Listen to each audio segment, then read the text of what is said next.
Hi friends, அஸ்ஸலாமு அலைக்கும். Welcome to Sajisha kitchen. இன்றைக்கி சேனலில் நம்ம நார்மலாக வீட்டில் யூஸ் பண்ணுற சாதாரண பொருளை வச்சே எப்படி மொத்த வீட்டையும் பளிச்சுன்னு மாற்றுறதுன்னு தான் பார்க்க போகிறோம். இப்போ ஃபஸ்ட்டு டிப்ஸ் என்னன்னு வாங்க பார்க்கலாம். நம்ம வீட்டில் இருக்க மிக்ஸி ஜார்லாம் நம்ம அடிக்கடி யூஸ் பண்ணுறதுனால அது ஷைனிங்லாம் குறைஞ்சி போய் ரொம்பவே ஃபேடடாக இருக்கும். ஸோ அதை இன்ஸ்டண்ட்டாக எப்படி ஷைனிங் ஆக்குறதுன்னு தான் பார்க்க போகிறோம். மிக்ஸி ஜாரை எப்பவும் போல் நார்மலாக கழுவுனதுக்கப்புறமா ஒரு 2 டேபிள் ஸ்பூன் பேஸ்ட் ஆட் பண்ணிக்கோங்க. அதுக்கப்புறம் இன்னொரு 2 டேபிள் ஸ்பூன் இந்த மாதிரி டிஷ்வாஷ் ஜெல் ஆட் பண்ணிக்கோங்க.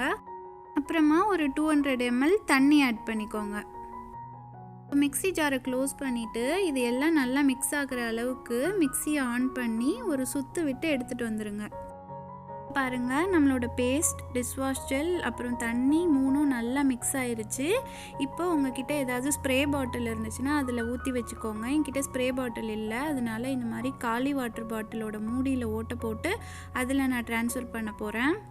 பாட்டிலில் லிக்விடை ஃபில் பண்ணியாச்சு.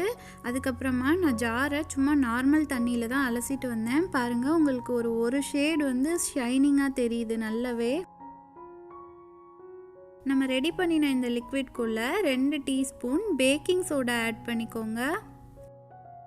இப்போ மூடி போட்டு லிக்விடை ஒரு வாட்டி நல்லா மிக்ஸ் பண்ணி விட்டுருங்க.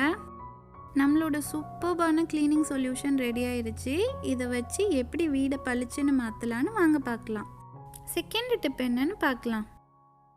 இந்த மாதிரி ஒரு கிண்ணம் எடுத்துக்கோங்க. அதில் நம்ம ரெடி பண்ணின இந்த க்ளீனிங் சொல்யூஷனை கொஞ்சம் ஆட் பண்ணிக்கோங்க. அப்புறம் உங்ககிட்ட ஒரு பழைய ப்ரஷ் இருந்துச்சுன்னா அதையும் எடுத்துக்கோங்க. இப்போ இந்த சொல்யூஷனை வச்சு நம்ம இந்த மிக்ஸியை தான் க்ளீன் பண்ண போகிறோம். ப்ரஷ்ஷில் அந்த சொல்யூஷனை தொட்டு மிக்ஸியில் எல்லா இடத்துலையும் லைட்டாக ஸ்க்ரப் பண்ணாவே போதும். மிக்ஸியில் நம்ம ஜார் ப்ளேஸ் பண்ணுற அந்த சென்டர் பிளேஸ், அதுக்கப்புறமேட்டு ஸ்விட்ச் ஆன் ஸ்விட்ச் ஆஃப் பண்ணுற அந்த ரெகுலேட்டர், அந்த இடத்துலலாம் நிறையவே அழுக்கு படிஞ்சிருக்கும். அங்கெல்லாம் இந்த சொல்யூஷனை போட்டு நம்ம லைட்டாக ஸ்க்ரப் பண்ணாவே போதும், ரொம்பவே க்ளீனாக ஆகிடும். நீங்கள் இதே மெத்தடில் உங்கள் வீட்டில் இருக்க கிரைண்டரை கூட க்ளீன் பண்ணலாம். மிக்ஸி ஃபுல்லாக ஸ்க்ரப் பண்ணதுக்கப்புறமா ஒரு டிஷ்யூ இல்லை ஈரத்துணி எடுத்துக்கோங்க. அதை வச்சு ஃபுல்லாக தொடச்சி விட்ருங்க. தொடச்சதுக்கப்புறமா பாருங்கள் உங்கள் மிக்ஸி எவ்வளோ ஷைனிங்காக புதுசு போல் இருக்குன்னு.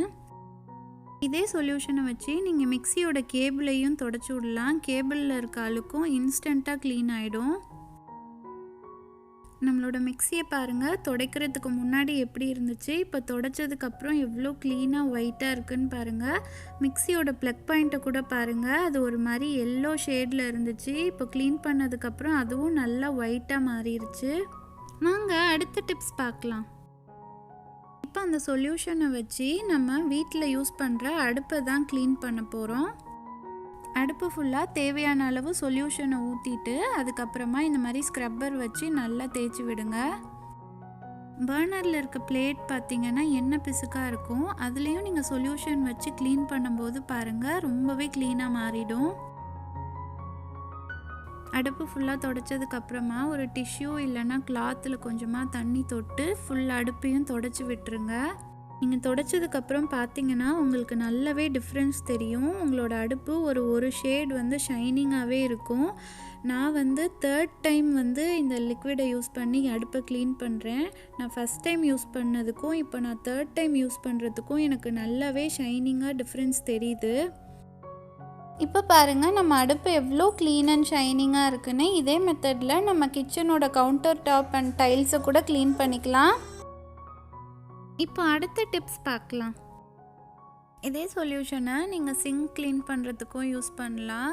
சிங்க் ஃபுல்லாக அந்த சொல்யூஷனை ஊற்றி விட்டுட்டு அதுக்கப்புறமா ஏதாவது ஸ்க்ரப்பர் இல்லைன்னா ப்ரஷ்ஷை வச்சு நல்லா ஸ்க்ரப் பண்ணிவிட்டு அதுக்கப்புறமா தண்ணியில் கழுவி விட்டுருங்க. நீங்கள் நார்மலாக டிஷ்வாஷ் ஜெல் மட்டும் யூஸ் பண்ணி சிங்கை கழுவுறதுக்கும் இந்த சொல்யூஷன் யூஸ் பண்ணி கழுவுறதுக்கும் உங்களுக்கு நல்லாவே டிஃப்ரென்ஸ் தெரியும். கழுவி முடித்ததுக்கப்புறமா பாருங்கள். இப்போ அடுத்த டிப்ஸ் பார்க்கலாம். இந்த சொல்யூஷனை நீங்கள் நார்மலாக பாத்திரம் கழுவுறதுக்கு கூட யூஸ் பண்ணிக்கலாம். இதில் நம்ம பாத்திரம் கழுவுறதுனால நாளடைவில் நம்மளோட பாத்திரம் ரொம்பவே ஷைனிங்காக மாறிடும். இப்போ இட்லி பாத்திரம்லாம் பார்த்திங்கன்னா நம்ம ரெகுலராக இட்லி ஊற்றிட்டே இருக்கிறதுனால அந்த இடம்லாம் ஒரு ஒயிட்டிஷாக ஒரு மாதிரி இருக்கும்.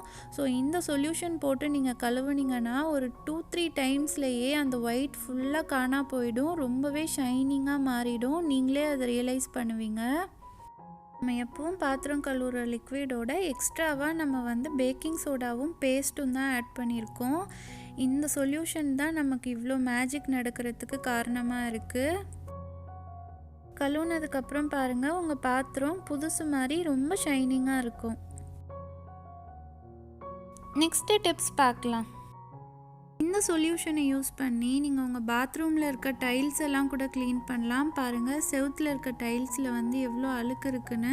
நான் ஜஸ்ட் இந்த சொல்யூஷன் மட்டும்தான் செவுத்துலேயும் கீழேயும் ஊற்றி விட்டுருக்கேன். அதுக்கப்புறமா நான் ப்ரெஷ் வச்சு ஸ்க்ரப் பண்ணும்போது பாருங்கள் எவ்வளோ ஈஸியாக அந்த அழுக்கெல்லாம் போகுதுன்னு. ஸ்க்ரப் பண்ணதுக்கப்புறமா இப்போ நான் தண்ணி ஊற்றுனதுக்கப்புறம் பாருங்கள் டைல்ஸ் எல்லாம் எவ்வளோ க்ளீனாக ஒயிட்டாக இருக்குன்னு உங்களுக்கே நல்ல டிஃப்ரென்ஸ் தெரியும் பாருங்கள்.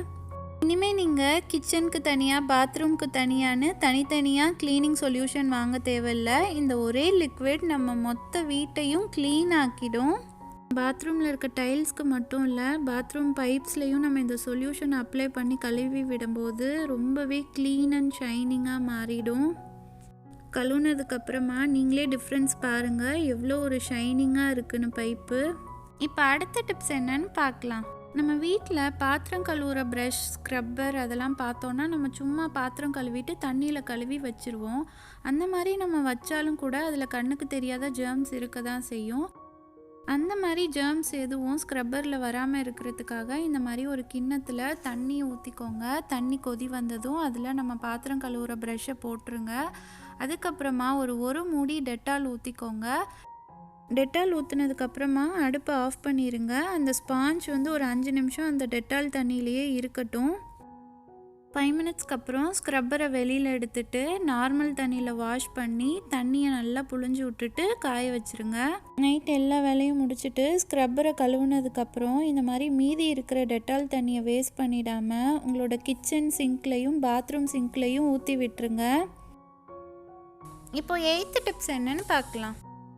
நம்ம வீட்டில் எப்போவுமே ஏதாவது ஃப்ரை பண்ண பேன் இந்த மாதிரி தான் ரொம்ப ஆயிலியாக இருக்கும். இதை க்ளீன் பண்ணுறது ரொம்பவே கஷ்டமாக இருக்கும். எந்த கஷ்டமும் படாமல் ரொம்ப ஈஸியாக அதை எப்படி க்ளீன் பண்ணலான்னா, அந்த ஆயிலி பேனில் கொஞ்சமாக மாவு தூவிக்கோங்க. மைதா மாவு, கோதுமை மாவு எதுனாலும் ஓகே. அந்த பேன் ஃபுல்லாக மாவை ஸ்ப்ரிங்கிள் பண்ணிவிட்டு அதுக்கப்புறமா ஒரு டிஷ்யூ வச்சு இந்த மாதிரி மாவை தொடச்சி எடுத்துருங்க. மாவு கூட சேர்ந்து எண்ணெயும் இப்போ நமக்கு நல்லா தொடச்சி வந்துடும். இப்போது இந்த பேனை நம்ம ஆல்ரெடி ரெடி பண்ணி வச்சுருக்க லிக்விடை வச்சு க்ளீன் பண்ணோன்னா ரொம்ப சீக்கிரத்தில் க்ளீன் ஆகிடும். அண்ட் சம்டைம்ஸ் நம்ம நான்வெஜ், மீன் அந்த மாதிரிலாம் பொரிச்சிருந்தோன்னா நம்ம ஃபஸ்ட் டைம் வாஷ் பண்ணால் கூட அந்த ஸ்மெல் போகாது. திரும்ப நம்ம செகண்ட் டைம் வாஷ் பண்ணுற மாதிரி இருக்கும். ஆனால் நம்ம ரெடி பண்ணியிருக்க லிக்விடில் டிஷ்வாஷ் ஜெல்லோட பேஸ்ட்டும் சேர்த்து மிக்ஸ் பண்ணியிருக்கிறதுனால உங்களுக்கு பேட் ஸ்மெல் எல்லாமே ஃபஸ்ட்டு வாஷ்லேயே ரிமூவ் ஆகிடும். அப்புறம் நம்மளோட பாத்திரமும் எண்ணெய் பிசுக்கு இல்லாமல் சூப்பராக க்ளீன் ஆகிடும். இப்போ நெக்ஸ்ட்டு டிப்ஸ் பார்க்கலாம். எப்போவுமே நம்ம வெங்காயம், பூண்டு அதெல்லாம் கட் பண்ணதுக்கப்புறமா அதோட ஸ்மெல் நம்ம கையில் இருந்துக்கிட்டே இருக்கும். நம்ம ஹேண்ட் வாஷ் போட்டு வாஷ் பண்ணால் கூட அந்த ஸ்மெல் அவ்வளோவா போகாது. அந்த ஸ்மெல் இன்ஸ்டண்ட்டாக போகிறதுக்கு சிம்பிளாக கொஞ்சோண்டு பேஸ்ட் எடுத்து உங்கள் ஹேண்ட் ஃபுல்லாக இந்த மாதிரி அப்ளை பண்ணிவிட்டு அதுக்கப்புறமா நீங்கள் வாஷ் பண்ணி பாருங்கள். உங்கள் கையில் கொஞ்சம் கூட அந்த ஆனியனோ இல்லை பூண்டோட ஸ்மெல்லோ இருக்காது. கம்ப்ளீட்டாக ஸ்மெல் போயிடும். இப்போ 10th டிப்ஸ் பார்க்கலாம். நம்ம வீட்டில் எப்போதும் இஞ்சி பூண்டு பேஸ்ட் ஸ்டோர் பண்ணி வச்சுருக்க பாட்டில் இல்லை பாக்ஸை கழுவுனதுக்கப்புறம் கூட அந்த ஸ்மெல் போகவே போகாது. ஸோ நம்ம வேறு எதுவும் பொருட்கள் அதில் கொட்டி வைக்க முடியாது. இன்ஸ்டண்ட்டாக அந்த ஸ்மெல் போகிறதுக்கு உங்கள் வீட்டில் இருக்க பேஸ்ட்டை அந்த பாட்டிலில் இல்லை பாக்ஸில் போட்டுட்டு அதுக்கப்புறம் இந்த மாதிரி ஒரு ப்ரஷ்ஷை வச்சு நல்லா ஸ்க்ரப் பண்ணி எடுத்துருங்க. அப்புறமா அந்த பாட்டிலில் இல்லை பாக்ஸில் தண்ணி ஃபில் பண்ணி ஒரு 10 நிமிஷம் அப்படியே ஊற வச்சுருங்க. 10 நிமிஷத்துக்கு அப்புறம் எடுத்து குலுக்கி விட்டு நார்மலாக ஒரு வாட்டி வாஷ் பண்ணிடுங்க. அப்புறம் நீங்கள் அந்த பாட்டிலை ஸ்மெல் பண்ணி பாருங்கள். அதில் இஞ்சி பூண்டு பேஸ்ட் இருந்ததுக்கான அடையாளமே தெரியாத அளவுக்கு எந்த ஸ்மெல்லும் இருக்காது. இந்த டிப்ஸ் மேக்ஸிமம் எல்லா லேடிஸ்க்கும் யூஸ்ஃபுல்லாக இருக்கும்னு நினைக்கிறேன். நீங்களும் இதை ட்ரை பண்ணி பாருங்கள். நான் சொன்ன எல்லா டிப்ஸுமே உங்களுக்கு ரொம்பவே யூஸ்ஃபுல்லாக இருக்கும்னு நினைக்கிறேன். நீங்களும் இந்த டிப்ஸ் எல்லாம் ட்ரை பண்ணி பார்த்துட்டு ரிசல்ட் எப்படி இருந்துச்சுன்னு எனக்கு கமெண்ட் செக்ஷனில் சொல்லுங்கள். இந்த வீடியோ உங்களுக்கு பிடிச்சிருந்துச்சுன்னா உங்கள் ஃப்ரெண்ட்ஸ் அண்ட் ஃபேமிலிக்கும் ஷேர் பண்ணுங்கள். மறக்காமல் சஜிஷா கிச்சனுக்கும் சப்ஸ்கிரைப் பண்ணிடுங்க. அப்படியே பக்கத்தில் இருக்க பெல் ஐக்கானையும் கிளிக் பண்ணுங்கள். அப்போ தான் நான் போடுற புது வீடியோஸோட நோட்டிஃபிகேஷன் உடனே உங்களுக்கு வரும். Thank you all so much for வாட்சிங். அடுத்து ஒரு சூப்பர்பான வீடியோவில் மீட் பண்ணலாம். அன்டில் தென் அஸ்ஸலாமு அலைக்கும்.